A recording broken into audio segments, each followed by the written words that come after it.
Hello students, welcome to our mathematics class. Today we are going to learn algebraic methods of solving a pair of linear equations, and our first algebraic method is substitution method and the second one is elimination method. In this video we will discuss about the substitution method of solving a pair of linear equations. Let's start the video.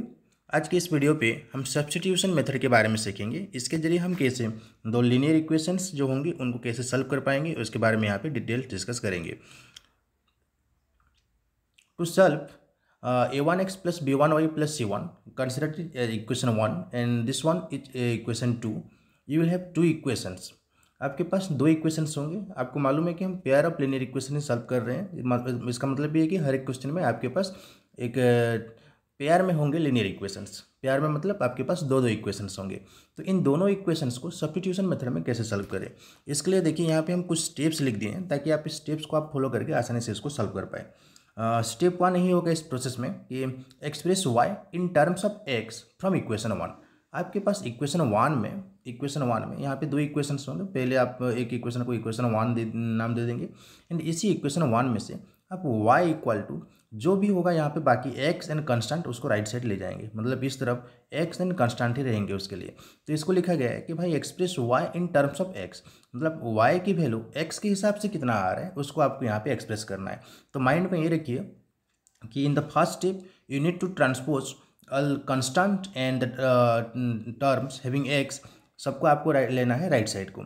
So x वाले term and constant वाले term सारे के सारे right side आ जाएंगे and उसके साथ साथ y यहाँ पे खाली रहेगा। उसका अगर कुछ कोफिशिएंट भी रह रहा है 3, 2 तो उसको भी आप राइट साइड ले आएंगे। तो ओनली एंड ओनली y आपके लेफ्ट साइड में होना चाहिए। उसका कोफिशिएंट 2, 3 जो भी होगा उसको भी आप राइट साइड में ही ले आएंगे एंड खाली यहाँ पे क्या रहेगा, आपका खाली y रहेगा, लेफ्ट साइड में खाली y। तो एक चीज़ याद रखना कि स्टेप 1 यही है कि आप y इक्वल टू कितना हो रहा है यहाँ पे, बाकी सारी चीज़ों को ट्रांसपोज करने के बाद वही आप यहाँ पे लिखेंगे एंड आप यहाँ पे देखिए x एंड कंस्टेंट ही इस तरफ रहेंगे, ठीक है। x वाला टर्म आएगा और कुछ कंस्टेंट नंबर यहाँ पे होंगे। सो ये स्टेप 1 होगा। तो y की जो वैल्यू है वो actually in terms of x आया है, यहाँ पे इन टर्म्स ऑफ x यहाँ पे निकल के आया है। सो x के हिसाब से उसका वैल्यू यहाँ पे डिटरमाइन हुआ है, जो कि एक मान सकते हैं कि एक वैल्यू है जिसको हम लेके सब्स्टिट्यूट करेंगे y की जगह पे। तो कहाँ पे सब्स्टिट्यूट करना है हमें, स्टेप 1 में देखिए आप निकाले हैं y in terms of x from equation 1। Equation 1 में से आप y की वैल्यू को p ऑफ x मान लेते हैं, इन टर्म्स ऑफ x के हिसाब से आप उसको निकालें। सो इसी वैल्यू को लेके आपको पुट करना है या फिर सब्स्टिट्यूट करना है कहाँ पे, इक्वेशन 2 में रहने वाला y की जगह पे, ठीक है। देखिए एक चीज़ इसको ध्यान में रखना कि इक्वेशन 1 में से आपको निकालना है y की एक वैल्यू और उसको पुट करना है इक्वेशन 2 में। उसी इक्वेशन 1 में मत फिर से वापस पुट करना, बल्कि इक्वेशन 1 से निकल के पुट करना है उसको इक्वेशन 2 में या फिर सब्स्टिट्यूट करना है, जिसको आप बोल सकते हैं। सो स्टेप 1 में आप y की वैल्यू निकालेंगे इन terms of x from equation 1 and in step 2 you have to put the algebraic value और substitute the algebraic value of y in equation 2। Equation 2 में भी आपके a2x plus b2y plus c2 इस form में आपका equation होगा। तो जहाँ पे y है इसी y की जगह पे उस वैल्यू को आपको सब्स्टिट्यूट करना है, जो कि आप y इक्वल टू पहले स्टेप में निकाले होंगे इन टर्म्स ऑफ x हिसाब से कुछ वैल्यू होगा, बस इसी वैल्यू को यहाँ पे आपको सब्स्टिट्यूट कर देना है। देखिए जहाँ पे y है उसी y की जगह पे इस वैल्यू को खाली आपको पुट कर लेना है, ठीक है। तो अगर यहाँ पे वैल्यू को पुट करते हैं तो यहाँ पे सेकंड इक्वेशन पे सारा का सारा value x and constant number पे होगा। तो वहाँ पे आपको सॉल्व करने के बाद वैल्यू ऑफ x मिल जाएगा। स्टेप 2 में ही आपको x की एक वैल्यू मिल जाएगी, जो आपके लिए एक सलूशन हो गया, x का आंसर मिल गया आपको यहाँ पे स्टेप 2 में, ठीक है। सो अभी x का आंसर मिल चुका है तो उसका जो वैल्यू होगा उसको आप पुट कर सकते हैं इक्वेशन 1, 2, 3 इनमें से किसी में से भी। इक्वेशन 1 में भी आप x की वैल्यू को पुट कर सकते हैं, 2 में भी पुट कर सकते हैं, या फिर स्टेप 1 में जो आप y इक्वल टू निकाले होंगे, यहाँ पे जो y equal to something of x होगा, इसमें भी आप x की वैल्यू को पुट करके द वैल्यू ऑफ y यहाँ पे निकाल सकते हैं, ठीक है। यहाँ पे वैल्यू ऑफ y निकाल सकते हैं। इस हिसाब से आपके स्टेप 2 में x की एक वैल्यू मिल जाएगी एंड स्टेप 3 में y की एक वैल्यू मिल जाएगी। एंड जो स्टेप 1 में जो y की वैल्यू आपको मिल रहा है वो एक अलजेब्रिक वैल्यू है, जिसको आप यूज कर रहे हैं खाली सब्स्टिट्यूट करने के लिए। तो इस हिसाब से आपके पास 3 स्टेप होंगे। मैं थोड़ा सा इसको और एक बार रिवाइज कर लेता हूँ। स्टेप 1 में क्या करना है, इक्वेशन 1 में से y इक्वल टू जितना भी हो रहा है x के हिसाब से इन टर्म्स ऑफ x उसकी वैल्यू निकाल लीजिए। ये स्टेप 1 है। y इक्वल टू निकालना है, कहाँ से निकालना है, इक्वेशन 1 से, इक्वेशन 1 से ये आपको निकालना है, ठीक है। एंड उसी को पुट करना है कहाँ पे, इक्वेशन 2 पे पुट करना है। एंड वहाँ पे आप जब पुट करेंगे, देखिए वहाँ पे a2x plus b2y plus c2 equal to 0 होगा। यहाँ पे जब आप y की वैल्यू को सब्स्टिट्यूट कर देंगे, यहाँ पे आपको x की एक रियल वैल्यू मिल जाएगा, x की एक यहाँ पे रियल वैल्यू मिल जाएगा, ठीक है। तो x की वैल्यू मिलने के बाद आप स्टेप 3 में जाएंगे। एंड स्टेप 3 में यही करना है कि भाई जो x की वैल्यू मिल चुका है उसको आप इक्वेशन 1 में पुट करके y निकाल लीजिए, या फिर इक्वेशन 2 में भी पुट करके y निकाल सकते हैं, या फिर जो ऊपर y equal to something of x होगा वहाँ पे भी आप जिस इक्वेशन 3 नाम देके वहाँ पे भी पुट कर सकते हैं, कहीं पे भी पुट करके इसका वैल्यू निकाल सकते हैं। सो प्रोसेस का फ्लो देखिए और एक बार ये कि इक्वेशन 1 में से पहले निकलेगा y, उसको पुट करेंगे इक्वेशन 2 में, उसी से निकल के आ जाएगा x। एंड x की वैल्यू जहाँ भी पुट कर सकते हैं आप, इक्वेशन 1 2 3 में से कहीं से भी पुट करके आप y की वैल्यू निकाल सकते हैं।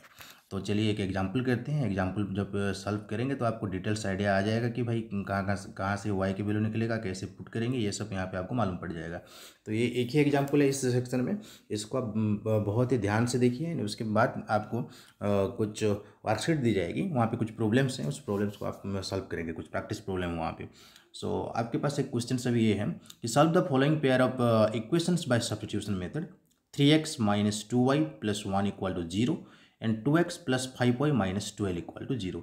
ये दो नंबर्स आपके पास अभी हैं, दो इक्वेशंस आपके पास अभी हैं। तो आप इन दोनों को क्या करेंगे, दोनों ही इक्वेशंस में से स्टार्टिंग वाले को हम इक्वेशन 1 दे लेते हैं एंड सेकंड वाले को इक्वेशन 2 आप नेमिंग कर देते हैं।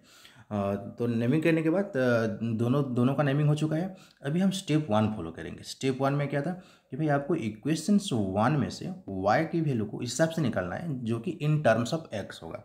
तो प्रोसेस देखिए कैसे जाता है ये, लिख लेते हैं। Let express y in terms of x from equation 1 and our equation 1 is 3x minus 2y plus 1 equal to 0। ये हो गया आपका इक्वेशन 1।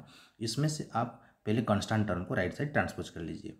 प्लस 1 जो है उस तरफ आके माइनस 1 हो जाएगा। देन 3x जो है वो 3x आपका भी पॉजिटिव टर्म प्लस वाला है, उसको यहाँ पे लाएंगे तो माइनस 3x हो जाएगा। एंड यहाँ पे देखिए जब ट्रांसपोज कर रहे हैं तो हमें यहाँ पे माइनस 2y देखने को मिल रहा है। तो आप डायरेक्टली चाहे तो माइनस 2 को राइट साइड लेके डिवाइड कर सकते हैं क्योंकि वो कोफिशिएंट मल्टीप्लाई हुआ है, या फिर आप चाहेंगे कि कैलकुलेशन थोड़ा आसानी हो, नीचे नेगेटिव ना रहे और कैलकुलेशन में हमें दिक्कत ना हो, इसलिए आप ये ट्रिक अप्लाई कर सकते हैं कि y की कोफिशिएंट अगर नेगेटिव आ रहा है तो आप -1 मल्टीप्लाई करके उसको चाहे तो पॉजिटिव कर सकते हैं, लेकिन -1 मल्टीप्लाई करेंगे तो through out the equation multiply करना पड़ेगा।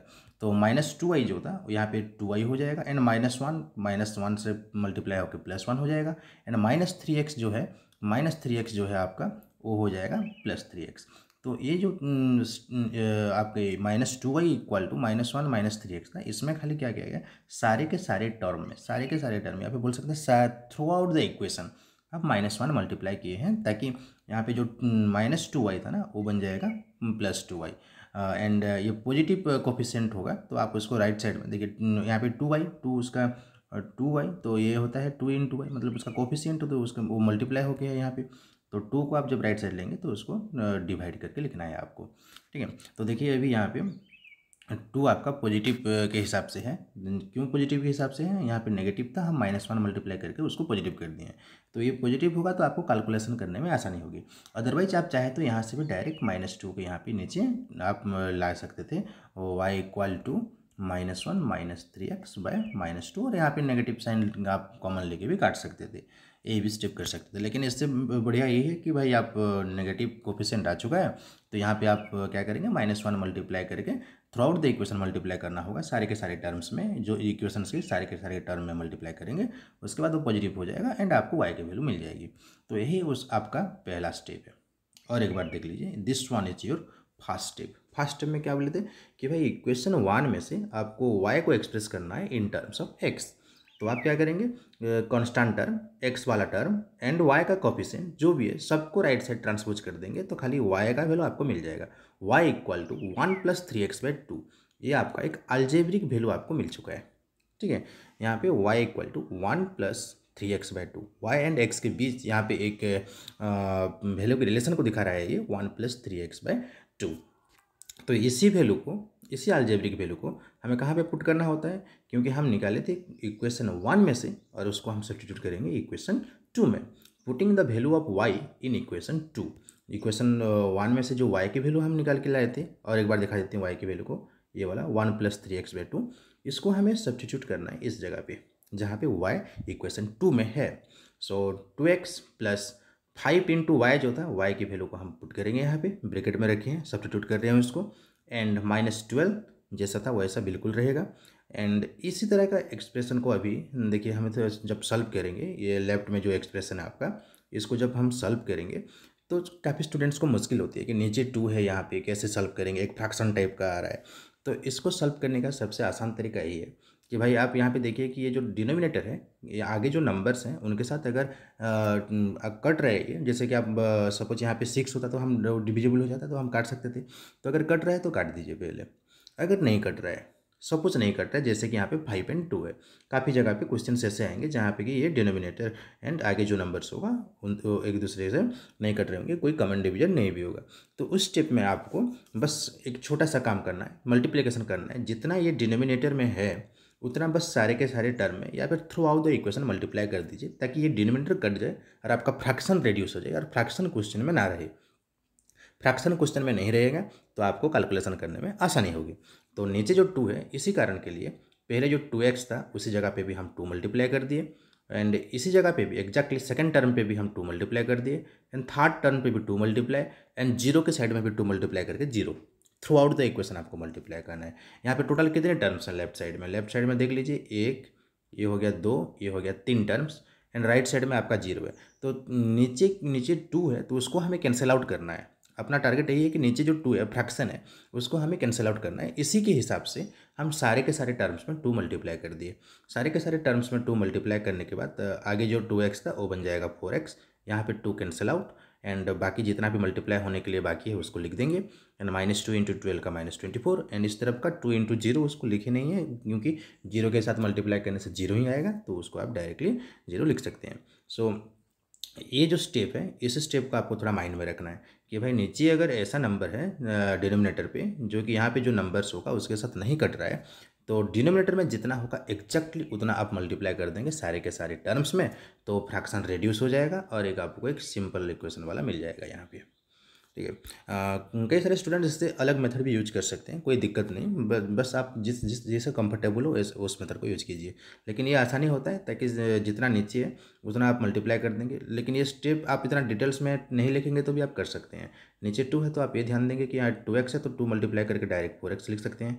यहाँ पे 2 मल्टीप्लाई करेंगे वो कट जाएगा, तो ये ऊपर जितना है खाली उतना लिख देना है, और यहाँ पे 2 मल्टीप्लाई कर देंगे तो ये 24 हो जाएगा, एंड राइट साइड में तो 0 है तो वो 0 रहेगा। तो इस हिसाब से आप डायरेक्टली भी उसको कर सकते हैं।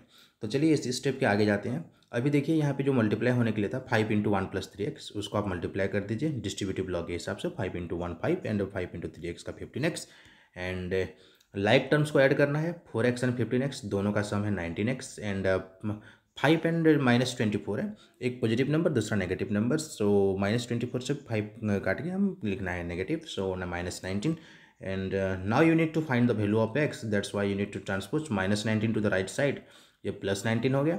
अभी x की वैल्यू को निकालने के लिए ये जो 19 है उसका कोफिशिएंट उसके साथ मल्टीप्लाई हुआ है उसको राइट में आएंगे तो डिवाइड करेंगे, सो 19/19 का वैल्यू आ जाएगा 1। सो यहाँ पे आपका एक आंसर मिल चुका है। ये आपका स्टेप 2 था, देखिए ये आपका स्टेप 2 है इतना, एंड यहाँ पे आपका x की एक रियल वैल्यू मिल चुका है। ठीक है, मतलब आपका सॉल्यूशन का एक आंसर मिल चुका, मतलब आपको यहाँ पे x एंड y दोनों की वैल्यू चाहिए, एक पॉइंट चाहिए जिसको आप x कोऑर्डिनेट y कोऑर्डिनेट मानते हैं, तो x का वैल्यू मिल चुका है। अभी x की वैल्यू मिलने के बाद आपको बस एक छोटा सा और कैलकुलेशन करना पड़ता है कि भाई x मिल गया तो आप उसको नेक्स्ट किस में पुट करेंगे।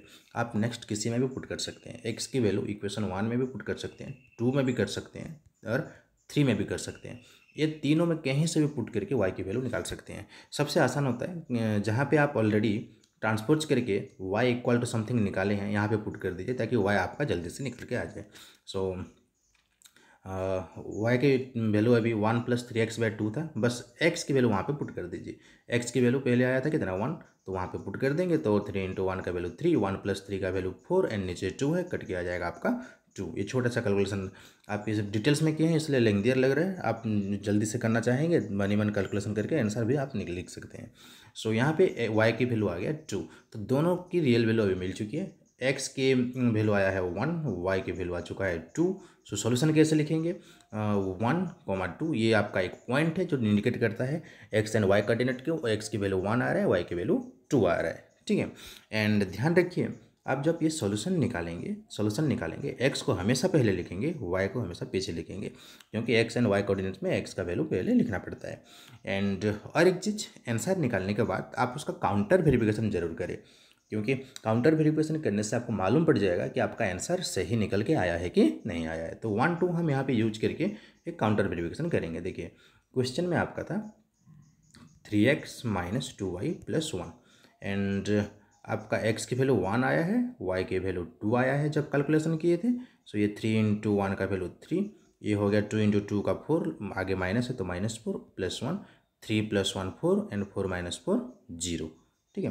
तो यहाँ पे वेरीफाई हो चुका है कि भाई ये वैल्यू अगर हम यहाँ पुट करते हैं तो इक्वेशन 1 में ये वैलिड हो रहा है। सो 2 में भी ऐसे आप करके चेक कर सकते हैं और देखेंगे कि यहाँ पे आंसर आपका सही आ रहा है। सो काउंटर वेरिफिकेशन करना जरूरी है ताकि आपको मालूम पड़ जाए कि जो आंसर आप निकाले हैं वो आंसर आप सही निकाले हैं कि नहीं, इस हिसाब से आपका एग्जाम में कोई गलती ना हो। सो ये हो गया आपका सब्स्टिट्यूशन मेथड। देखिए यहाँ से स्टार्टिंग से आप पूरा नोट करना कि सब्स्टिट्यूशन मेथड कैसे कि स्टेप जो होते हैं कैसे होते हैं। 3 स्टेप यहाँ पे हम बना दिए आपके लिए एंड तीनों स्टेप में ही यहाँ पे इक्वेशंस को सॉल्व कर रहे हैं। जहाँ तक इक्वेशंस 1 में से y निकला है वो स्टेप 1 है एंड फिर उसको पुट करके इक्वेशन 2 में से जब x निकाले वो आपका स्टेप 2 हो गया एंड लास्ट में जब उसको आप इक्वेशन 3 में पुट करके रियल वैल्यू ऑफ y निकाले हैं वो आपका स्टेप 3 हो गया। तो ये तीनों स्टेप में आप नंबर करेंगे। आपके लिए कुछ यहाँ पे प्रैक्टिस प्रॉब्लम है, इसको आप सॉल्व करेंगे। Solve the following pair of linear equation by substitution method. ये ABCD 4 क्वेश्चन यहाँ पे दे रखे हैं और कुछ क्वेश्चन आपके बुक से हैं। Exercise 3.3 question number 1। सो सब्स्टिट्यूशन मेथड की ये प्रोसेस यहाँ पे खत्म होती है। प्रैक्टिस प्रॉब्लम करने के बाद आपको बिल्कुल एक्सपीरियंस हो जाएगा कि कैसे सब्स्टिट्यूशन मेथड में सॉल्व करेंगे। लेकिन इसके रिगार्डिंग और कई सारे फैक्ट्स हैं, मतलब जो जिसका यूनिक सोल्यूशन है ये यहाँ पे ऐसे क्वेश्चन दे रखे हैं। यूनिक सोल्यूशन वाला आपको याद होगा A1/A2 does not equal to B1/B2। इस तरह का क्वेश्चन को आप यहाँ पे सॉल्व कर रहे हैं। सारे के सारे क्वेश्चन इस फॉर्मेट में हम यहाँ पे दे रखे हैं। लेकिन नेक्स्ट क्लास जब करेंगे इसे सब्स्टिट्यूशन मेथड के ऊपर ही होगा, बट वहाँ पे आप कुछ ऐसे प्रॉब्लम भी देखेंगे जो कि आपके इन्फिनाइट सॉल्यूशन वाले होंगे, कुछ ऐसे प्रॉब्लम भी जिनके कि नो सॉल्यूशंस भी होंगे। तो उसको अलजेब्रिक मेथड में सॉल्व करते वक्त किस तरह का सिचुएशन क्रिएट होता है उसको आप वहाँ पे सीखेंगे। एंड साथ ही साथ कुछ वर्ड प्रॉब्लम्स होंगे वहाँ पे जहाँ से आप इक्वेशन खुद फ्रेम करके सब्स्टिट्यूशन मेथड में सॉल्व करेंगे। तो आपका ये पहला पार्ट हो गया सब्स्टिट्यूशन मेथड का। नेक्स्ट पार्ट अभी बाकी है। तो इस फर्स्ट पार्ट में आप खाली एक न्यूमेरिकल प्रॉब्लम जैसे इन चीज़ों को करेंगे। डिटेल्स में सब्स्टिट्यूशन मेथड को देख लीजिए, उसके बाद एक एग्जाम्पल्स को ठीक से कीजिए। नेक्स्ट है आपका प्रैक्टिस प्रॉब्लम। ये सारे प्रैक्टिस प्रॉब्लम कंप्लीट करके ग्रुप में भेजिए।